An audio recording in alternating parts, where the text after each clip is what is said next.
तो आज जो टॉपिक हमने शुरू किया है अपने रीनल सीरीज़ को आगे बढ़ाते हुए रीनल पैथोलॉजी का।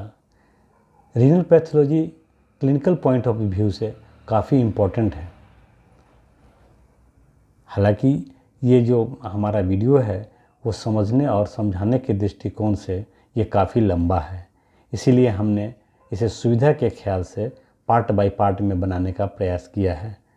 मुझे पूरा विश्वास है कि पूर्व की भांति जैसे आपका समर्थन प्यार मिलता है, मिलता रहा है और आगे भी मिलता रहेगा। तो आज हम लोग शुरुआत करना चाहेंगे रीनल पैथोलॉजी के अंतर्गत में नेफ्राइटिक एवं नेफ्रोटिक सिंड्रोम के बारे में।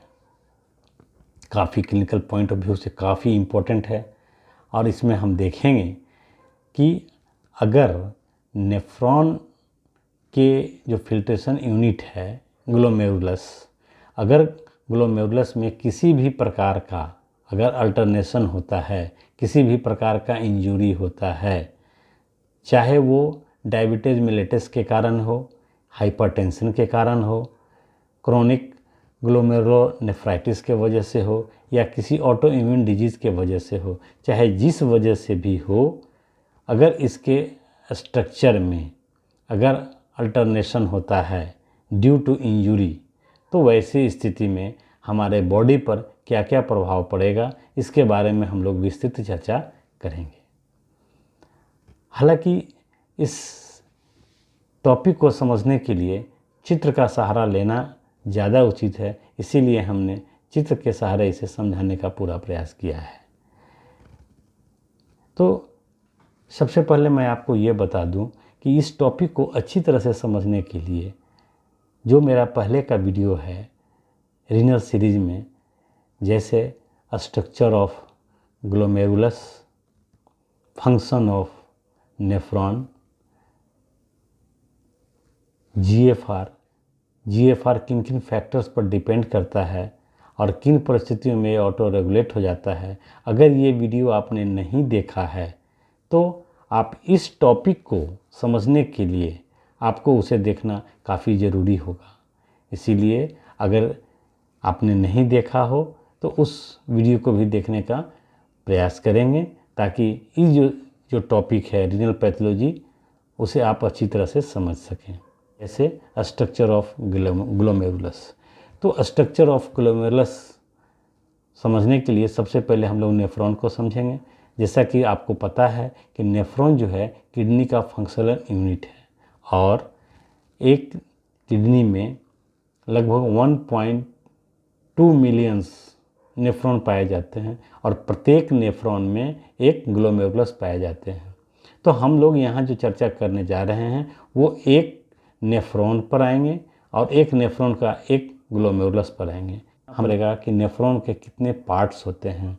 तो नेफ्रॉन एक क्या है, एक ट्यूबुलर लाइक स्ट्रक्चर है, उसके बहुत सारे पार्ट्स होते हैं। बहुत सारे पार्ट्स में कौन कौन आते हैं, ग्लोमेरुलस आते हैं, प्रोक्सिमल कॉन्वोल्यूटेड ट्यूबुल्स आते हैं, डिसेंडिंग लूप ऑफ हेनले आता है, एसेंडिंग लूप ऑफ हेनले आता है, डिस्टल कॉन्वोल्यूटेड ट्यूबुल्स आता है और लास्ट पार्ट ऑफ नेफ्रॉन आता है। और जहाँ तक फंक्शन की बात है, फंक्शन आपको पता है कि नेफ्रॉन जो है वो एक्सक्रीटरी का काम करता है, नेफ्रॉन जो है वो एसिड बेस बैलेंस का काम करता है, ये हार्मोन सिक्रीशन का भी काम करता है, मेटाबोलाइट्स जो है उसको भी बैलेंस करने का काम करता है। तो इस प्रकार से इसका काम को समझ सकते हैं।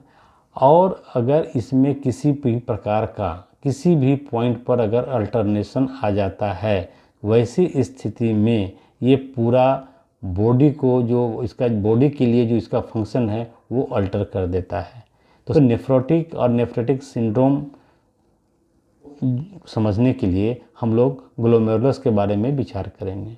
जैसा कि हम लोगों को पता है कि ग्लोमेरुलस में अगर किसी प्रकार के उसके स्ट्रक्चर में अगर किसी भी प्रकार का अल्टरनेशन होता है उसके इंजरी के कारण, चाहे वो इंजरी डायबिटीज मेलिटस से हो, हाइपरटेंशन से हो, क्रोनिक ग्लोमेरुलोनेफ्राइटिस से हो या ऑटो इम्यून डिजीज से हो, चाहे जिस वजह से भी हो, अगर उसमें किसी भी प्रकार का इंजरी होता है तो ये इसका फंक्शन जो है वो अल्टर हो जाता है। हालांकि इस चीज़ को समझने के लिए हम एक चित्र का सहारा लेंगे, चित्र से इसे आसानी से समझा जा सकता है। सबसे पहले तो हमको ये समझना होगा कि इंजरी का टाइप्स क्या है, किस टाइप का इंजरी होता है। जैसे अगर इंजरी होगा तो क्या होगा, स्टेज 1 क्या होगा, स्टेज 2 क्या होगा, स्टेज 3 क्या होगा, इस चीज़ को हमको अच्छी तरह से समझना होगा। तो इसके लिए हम लोग एक चित्र का सहारा लेंगे, उसे अच्छी तरह से समझने का प्रयास करें। हम लोग नेफ्रोटिक एंड नेफ्रेटिक सिंड्रोम को नेफ्रोटिक एंड नेफ्रेटिक सिंड्रोम को समझने के पहले हम इसको ब्रीफ में समझ लेंगे कि नेफ्रॉन क्या है, उसका स्ट्रक्चर क्या है, उसका पार्ट्स क्या है, उसी पार्ट्स के तरह में ग्लोमेरुलस क्या है, इसका फंक्शन क्या है, इसका जो अरेंजमेंट है वो किस प्रकार का अरेंजमेंट है। तो सबसे पहले हम ये बता देना चाहते हैं, जैसा कि आप जानते हैं नेफ्रॉन जो है वो एक फंक्शनल यूनिट है किडनी का, और इसका स्ट्रक्चर जो है वो ट्यूबुलर स्ट्रक्चर इसका होता है। तो स्ट्रक्चर में ये हम देखेंगे कि ये जो पार्ट्स देख रहे हैं, इस पार्ट्स को हम लोग कहते हैं ग्लोमेरुलस, और इसके ठीक जो नीचे की ओर आ रहा है ये जो ट्यूबुलर स्ट्रक्चर है वो है प्रोक्सिमल कॉन्वोल्यूटेड ट्यूबल्स। उसके बाद ये ट्यूब जो है वो नीचे की ओर आ रहा है, इसे कहते हैं डिसेंडिंग लूप ऑफ हेनले। इसके बाद ये देखिएगा आप ऊपर की ओर जा रहा है ये लूप ऑफ हेनले, इसे कहते हैं हम लोग असेंडिंग लूप ऑफ हेनले। इसके बाद जो इसका जो स्ट्रक्चर है कुछ ऐसा स्ट्रक्चर है जिसे हम लोग कहते हैं डिस्टल कॉन्वोल्यूटेड ट्यूबल्स, और अंतिम जो पार्ट है उसे कहते हैं लास्ट पार्ट ऑफ नेफ्रॉन। इसमें जो देख रहे हैं ये जो स्ट्रक्चर देख रहे हैं ये स्ट्रक्चर कहलाता है मैकुला डेंसा, और इसका जो इम्पोर्टेंस है वो GFR के रेगुलेशन में इसका इम्पोर्टेंस काफ़ी बढ़ जाता है। ये रेनिन भी प्रोड्यूस करता है।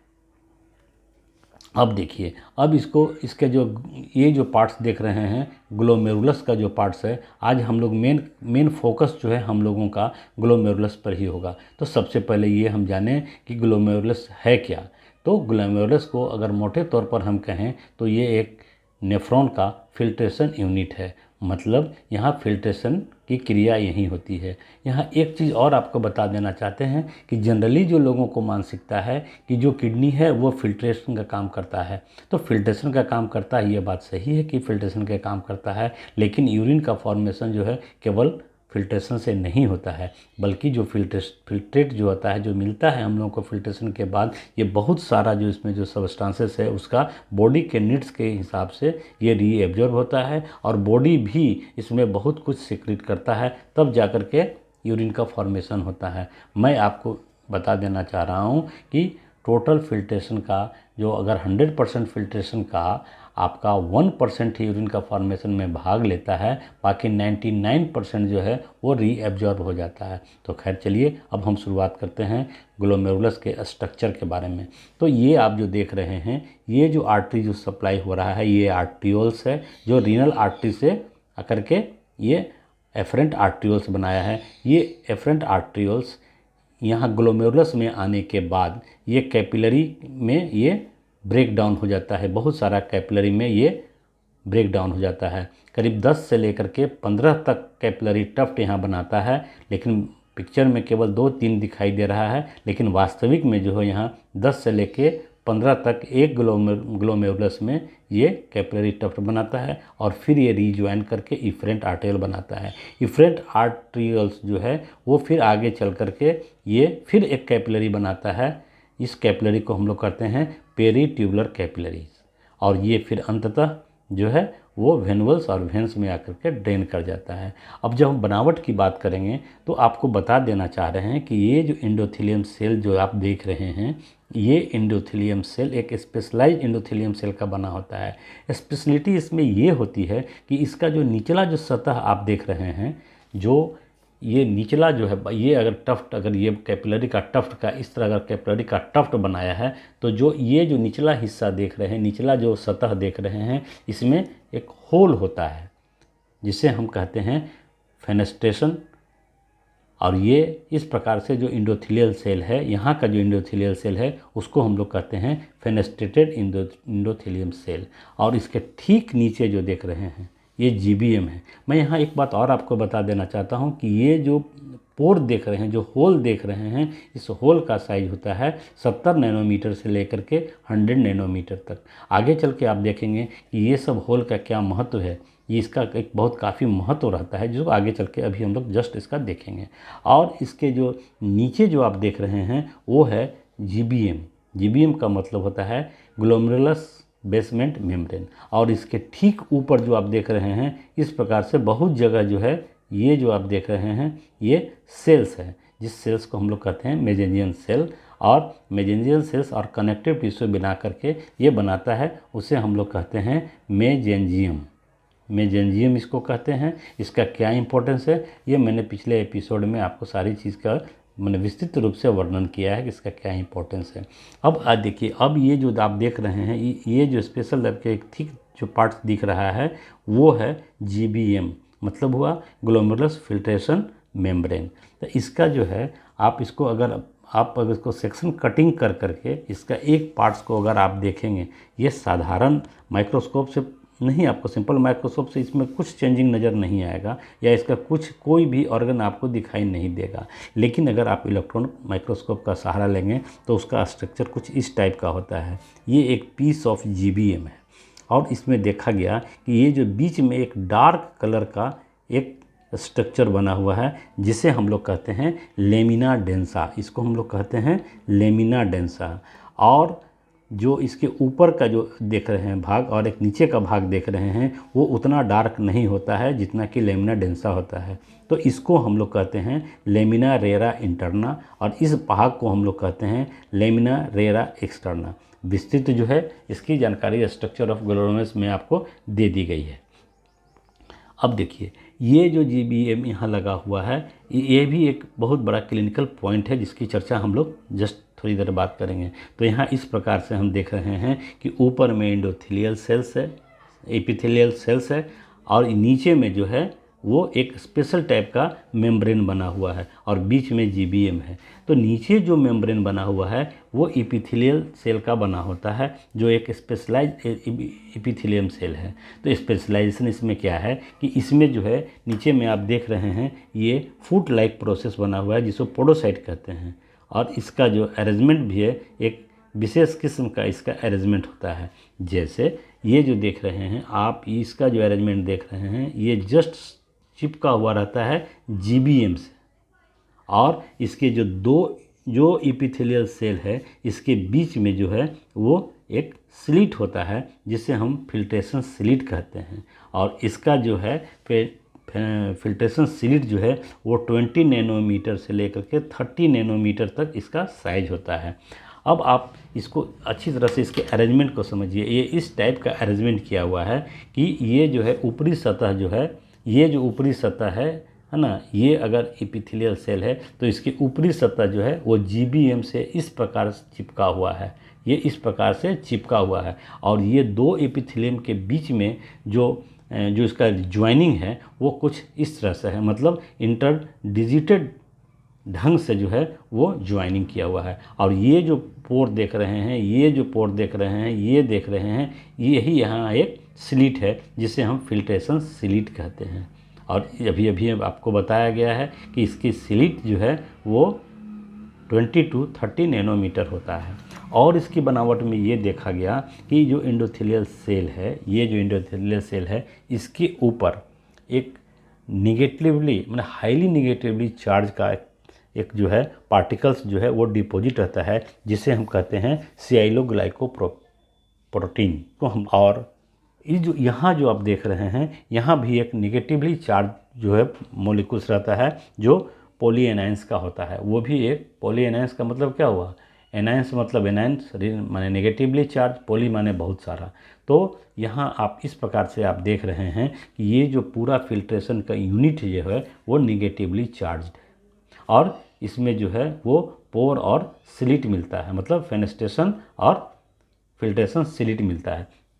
अब इसका क्या इम्पोर्टेंस है, इस पर भी थोड़ा सा विचार कर लिया जाए। तो इसका इम्पोर्टेंस ये है कि जैसा कि हम जानते हैं कि ये फिल्ट्रेशन की जो क्रिया होती है, तो फिल्ट्रेशन में सेलुलर जो कंपोनेंट है वो भाग नहीं लेता है, केवल फ्लूइड भाग लेता है। ये आपको पता है कि अच्छा हुआ कि सेलुलर एलिमेंट्स भाग नहीं लेता है। अगर ये भाग लेता तो ये जितना भी जो हम लोगों का WBC है, RBC है, प्लेटलेट है, ये सब हम लोगों को फिल्टर होकर के बाहर निकल जाता। तो ये उचित नहीं था। इसीलिए ऐसा नेचर ने ऐसा सिस्टम बनाया है जिसमें जो बड़ा मॉलिक्यूल्स है, जिसका साइज बड़ा है, वो इस स्लिट से पार नहीं कर सकता है। इस प्रकार से ये जो है वो साइज बैरियर का काम करता है। जो इसका स्लिट जो है वो साइज बैरियर का काम करता है। अब फ्लूइड में भी बहुत सारा जो पार्ट्स है वो निगेटिवली चार्ज्ड है। जैसे अगर नॉर्मल pH रहा तो जो प्लाज्मा प्रोटीन है वो निगेटिवली चार्ज है। तो प्लाज्मा प्रोटीन के तहत में कौन कौन सा आता है? वैसे तो बहुत है, लेकिन मुख्य रूप से यहाँ जो हम लोग चर्चा करेंगे वो करेंगे हम लोग एल्बुमिन का, ग्लोबुलिन का और फाइब्रिनोजन का। तो यहाँ देखा गया कि ये जो प्लाज्मा प्रोटीन है वो निगेटिवली चार्ज है। तो जब निगेटिवली चार्ज है तो जब भी ये फिल्ट्रेशन के लिए यहाँ आएगा, ये निगेटिवली चार्ज और प्लाज्मा प्रोटीन भी निगेटिवली चार्ज, स्वाभाविक ही वो रिपेल कर देगा, तो ये फिल्ट्रेशन में भाग नहीं लेगा। तो इस प्रकार से यहाँ ये चार्ज बैरियर का काम कर रहा है। मतलब जो पॉजिटिव चार्ज के होंगे या जिसका जो मॉलिक्यूल्स है वो छोटा होगा, वही इधर से फिल्ट्रेशन में भाग लेगा। अन्यथा बड़ा मॉलिक्यूल्स और निगेटिव चार्ज वाले मॉलिक्यूल्स जैसे प्लाज्मा प्रोटीन ये भाग नहीं लेगा। ये है नॉर्मल ग्लोमेरुलस का फंक्शन। लेकिन अगर किसी कारण से, चाहे कारण जो भी हो, जिस कारण से भी हो, अगर इसके स्ट्रक्चर में, इसके चार्ज में और इसके मेम्ब्रेन के स्ट्रक्चर में अगर किसी भी प्रकार का इंजरी अगर होता है, वैसी स्थिति में ये अपने मूल काम से हट जाएगा। जैसे अगर इसका होल अगर बड़ा हो जाता है किसी भी इंजरियस कारण से, या वो डायबिटीज मेलिटस से हो, या हाइपरटेंशन से हो, या ग्लोमेरुलोनेफ्राइटिस के वजह से हो, या ऑटो इम्यून डिजीज़ के वजह से हो, चाहे जिस वजह से भी हो, अगर जिसका जो है मेम्ब्रेन अगर इंजर्ड हो जाता है तो वैसी स्थिति में ये अपने मूल काम से ये हट जाएगा। जैसे इधर से जो है अगर बाय द वे अगर ये चार्ज मॉलिक्यूल जो है अगर ये न्यूट्रलाइज हो जाए, जो निगेटिवली चार्ज है अगर वो न्यूट्रलाइज हो जाए, तो वैसी स्थिति में क्या होगा, निगेटिव सब्सटेंसेस भी आकर के ये फिल्ट्रेशन में भाग लेना शुरू कर देगा। और अगर ये इंजर्ड हो जाता है तो इसका जो स्लिट है या इसका जो आप होल देख रहे हैं, फेनेस्ट्रेशन जो देख रहे हैं, वो अगर इसका बड़ा हो जाए और नंबर ऑफ फेनेस्ट्रेशन अगर ज़्यादा अगर हो जाए, तो वैसी स्थिति में जो हायर मॉलिक्यूल है वो भी पास करने लगेगा। तो यही चीज़ की जो आज है हम लोग चर्चा करेंगे नेफ्रोटिक एंड नेफ्राइटिक सिंड्रोम में, इसी चीज़ का चर्चा करेंगे।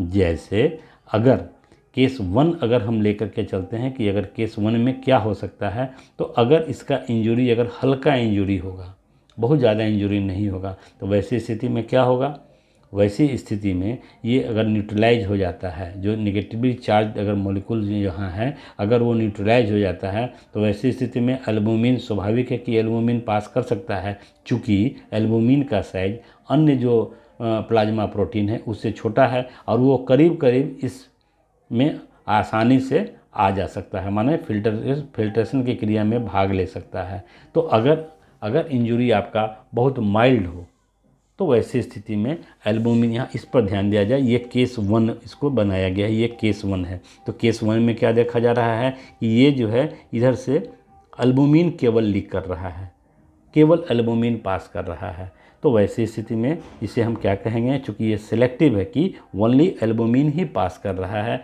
और इसका जो इंजरी है वो बहुत माइल्ड है, मतलब 1+ है, तो जो प्रोटीन यूरिया होगा वो सिलेक्टिव प्रोटीन यूरिया उसे हम नाम देंगे। चूँकि केवल एल्बुमिन है और वो सिलेक्टिव है कि एल्बुमिन ही है, तो वो इसमें भाग लेगा।